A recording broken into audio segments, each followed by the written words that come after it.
মধুপুর নামে একটা গ্রাম ছিল, যেন প্রকৃতির কোলে লুকিয়ে থাকা শান্তির স্বর্গ।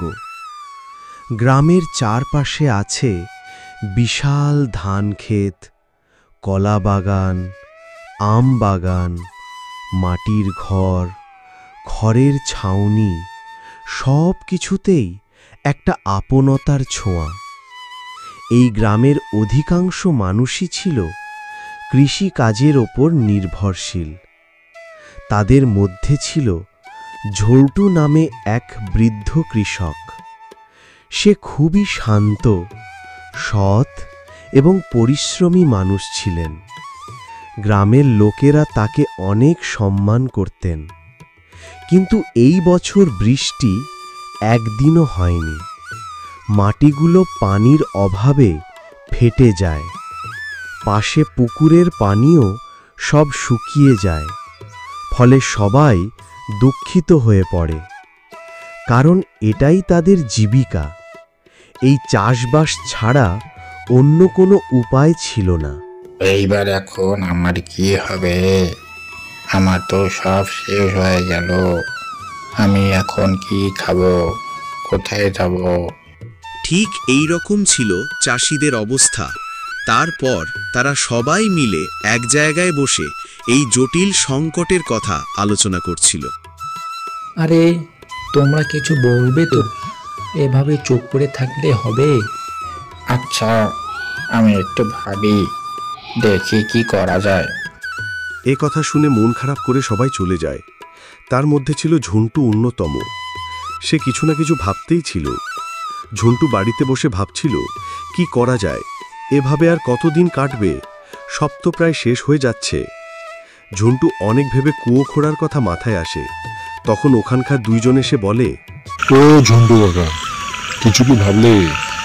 তোমার মাথায় তো অনেক বুদ্ধি, কিছু একটা বুদ্ধি বার করো। বাবা বল, আমি ভাবছি একটা কুয়ো করব। তা তোরা যদি আমার সঙ্গে থাকতিস তাহলে খুব ভালো হতো। ঝন্টুর কথা শুনে তারা জোরে জোরে হাসতে থাকে এবং টিক্কু বলে ওঠে, কি যে বলো না, এই বয়সে তুমি আবার কুয়ো খুঁড়বে? তা যে যাই বলুক, ঝন্টু হাতে কোদাল নিয়ে বেরিয়ে পড়ে। একটা ভালো জায়গা দেখে কুয়ো খোঁড়া শুরু করে। এই বুড়ো বয়সে এত রোদ, এত গরম থাকার পরেও সে থেমে থাকেনি এবং সারাদিন খোঁড়ার পর এইটুকু কুয়ো খুঁড়ে। আরে ঝন্টু কাকু যে, কি করছো? কিছুই তো হবে না। এইখানে কি জল বেরোবে? শুধু শুধু কষ্ট ছাড়া আর কিছুই না, সব বেকার। ঝন্টুর লোকেদের এই সব কথা শুনেও সে হার মানে না। ঝন্টু কাকু তার পরের দিনও কঠিন পরিশ্রম করে কুয়ো অনেক গভীর ও সম্পূর্ণ করে তোলে। ঝন্টুর কুয়ো খোঁড়ার কথা গ্রামে ছড়িয়ে যায়। গ্রামের লোকেরা সবাই কুয়ো দেখতে আসলেও তাদের মনে থাকে দুঃখ ও হতাশা, কারণ কুয়োতে এক ফোঁটা পানিও জমা হয়নি। সবাই চলে যাবার পর ঝন্টু একা কুয়োটার সামনে আসে, কারণ এত কষ্ট করার পরেও কুয়োতে পানি জমল না এবং ঝন্টু অনেক কষ্ট পেয়ে বাড়ি চলে যায়। পরের দিন সকালে উঠেই সবাই কুয়োর দিকে দৌড়াচ্ছিল আর বলছিল, চলো চলো চলো সবাই, কুয়োতে পানি বেরিয়েছে। গ্রামের লোকেরা গিয়ে দেখে সত্যি কুয়োতে অনেক জল বেরিয়েছে।